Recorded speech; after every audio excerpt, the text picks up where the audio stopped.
아멘. 할렐루야. 오늘도 하나님의 은혜가 우리 가운데 가득하시기를 주님의 이름으로 축복합니다. 이제 예루살렘 성을 점령한 압살롬이 어떻게 이제는 그 다음 단계는 무엇을 해야 할지에 대해서 자기를 따르는 자들과 의논을 하게 됩니다. 그러니까 이제 아히도벨이 압살롬에게 이제 그 다음 계교, 어떻게 하면은 이 전쟁, 이 반란이 성공하게 될지에 대한 결정적인 제안을 하게 됩니다. 이제 내가 사람 12,000명을 택하게 하소서. 오늘 밤에 내가 일어나서 다윗의 뒤를 추격하여 그가 고나고 힘이 빠졌을 때에 기습하여 그를 무섭게 하면 그와 함께 있는 모든 백성이 도망하리니 내가 다윗 왕만 죽이고 모든 백성이 당신께 돌아오게 하리니 모든 사람이 돌아오기는 왕이 찾는 이 사람에게 달렸음이라. 그리하면 모든 백성이 평안하리이다. 이렇게 이제 제안을 합니다. 완벽한 제안입니다. 반란이라는 것은 예나 지금이나 속도전입니다. 기존 체제를 무너뜨리고 그리고 새로운 권력을 잡는 그런 과정은 이제 전 권력이 정신 차릴 틈을 주면 안 되는 것이죠. 전임 권력이 정신 차릴 시간이나 틈을 주게 되면 그러면 여태까지 쌓여있던 그들의 모든 역량을 동원해서 반란군을 제압하게 될 것이고 반란은 실패하게 될 것이기 때문입니다.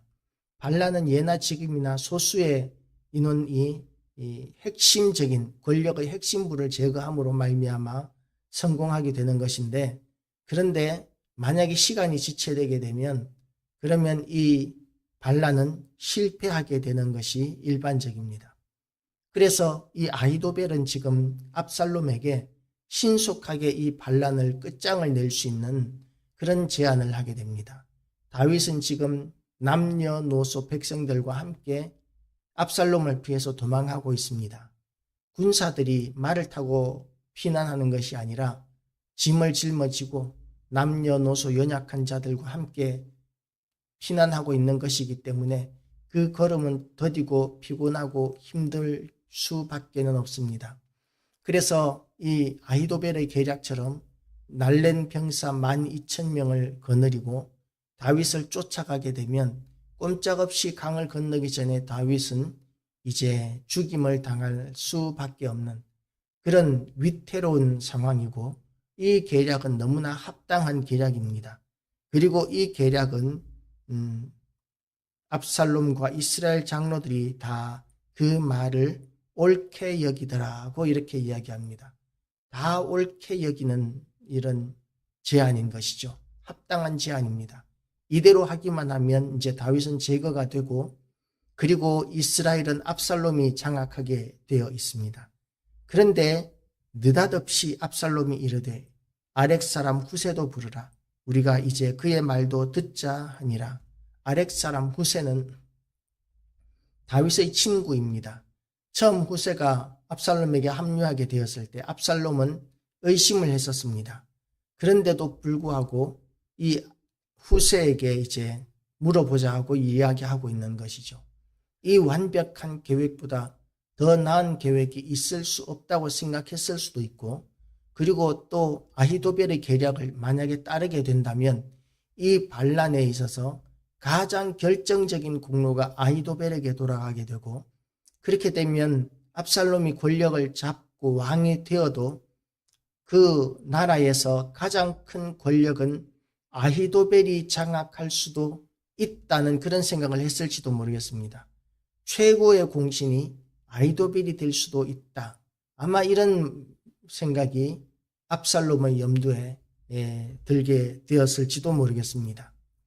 왕권, 권력을 가지고는 자식과도 나누지 않는다고 그러죠. 그러니까 권력을 온전히 압살롬이 장악하는 것이 아니라 이 아히도벨로 말미암아서 아히도벨 덕분에 권력을 장악하게 되고 반란을 성공할 수 있었다라는 이런 이야기가 돌게 되면, 그러면 압살롬으로서는 뭔가 좀 권력을 나누어야 하는 그런 내키지 않는 상황을 염두에 두었을지도 모르겠습니다. 그래서 이 후세를 불러서 이제 그의 말도 듣자 합니다. 후세가 압살롬에게 이르매 압살롬이 그에게 말하여 이르되 아히도벨이 이러이러하게 말하니 우리가 그 말대로 행하랴. 그렇지 아니하거든 너는 말하라 하니 후세가 압살롬에게 이르되 이번에는 아히도벨이 베푼 계략이 좋지 아니하니이다 하고 아히도벨의 계략을 이제 헐뜯기 시작합니다. 만약에 아히도벨의 계략대로 하게 되면 그러면 이 다윗과 그를 따르던 용사들은 전쟁에 익숙한 사람들이고 사자 같은 사람들이고 그래서 만약에 이 싸움에서 이스라엘 백성 아히도벨이 데리고 간 12,000명의 군사가 만약에 패배하기로 한다면 아니면 패배가 아니라 몇 명이라도 이렇게 쓰러지고 그리고 나서 다윗을 잡지 못하게 되면 그러면 압살롬이 패배한 것이 될 수 있다. 위험 부담이 크다라고 이렇게 이야기하고 있는 것이죠. 그러니까 아히도벨은 지금 다윗의 상황, 도망가느라고 지치고 힘든 상황, 좌절하고 절망하고 기가 꺾여 있는 상황, 이 현재의 상황을 기준으로 작전을 짰는데 후세는 과거의 다윗과 그의 용사들이 얼마나 용맹한 사람들이었는지 그들이 얼마나 싸움을 잘하는 사람들인지 그것에 역점을 맞추면서 12,000명으로 다윗을 잡는 것이 위험 부담이 있을 수 있다는 식으로 지금 아히도벨의 계략을 비난하고 있는 것이죠. 무너뜨리고 있는 것이죠.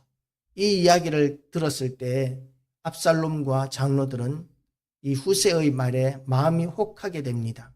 왜 이런 일에 마음이 혹하게 되느냐 하면 사람은 숫자, 많은 것, 이런 것에 마음을 빼앗길 수 있습니다.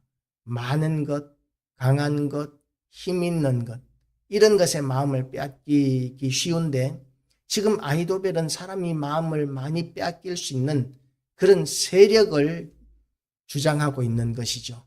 다윗의 세력은 많지 않고 압살롬의 세력은 많기 때문에 단에서부터 브엘세바까지 온 이스라엘의 군대를 모아서 다윗이 머물고 있는 성으로 쫓아가면 아무리 다윗의 군대가 강하다 할지라도 다윗의 용사들이 아무리 싸움에 능하고 다윗이 아무리 전쟁에 능하다 할지라도 다윗을 쉽게 잡을 수 있을 것이고 그 공로는 친히 군대를 이끌고 간 압살롬에게 돌아갈 것이기 때문에 권력을 나눌 필요도 없고 모든 명예도 압살롬이 혼자 누리게 될 것이고 모든 영광을 압살롬이 혼자 누리게 될 것이기 때문에 그렇게 하는 것이 옳다고 주장하고 있는 것이죠. 이 말에 대해서 압살롬과 온 이스라엘 사람들이 이르되 아렉 사람 후세의 계략은 아히도벨의 계략보다 낫다 하니 이는 여호와께서 압살롬에게 화를 내리려 하사 아히도벨의 좋은 계략을 물리치라고 명령하셨음이더라. 이렇게 너무나 탁월한 아히도벨의 계략을 선택하지 않고 이 후세의 계략, 압살롬이 패배하고 멸망하게 되는 그런 계략을 선택하게 되는 이 일이 다 사람들이 생각하고 결정하는 것 같은데 하나님께서 그 배후에 계시다라고 이렇게 본문은 이야기하고 있습니다. 우리가 악인들을 이렇게 볼 때에 악인들의 종말을 언제 예상할 수 있느냐 하면 악이 극에 미쳤을 때, 악이 극에 미쳐서 그야말로 이 악이 더 이상 악이 이제 손댈 수 없을 만큼 너무나 악해지고 있으면 그러면 이 정도면 하나님께서 이를 멸망시키시겠구나 하는 생각을 할 수 있습니다.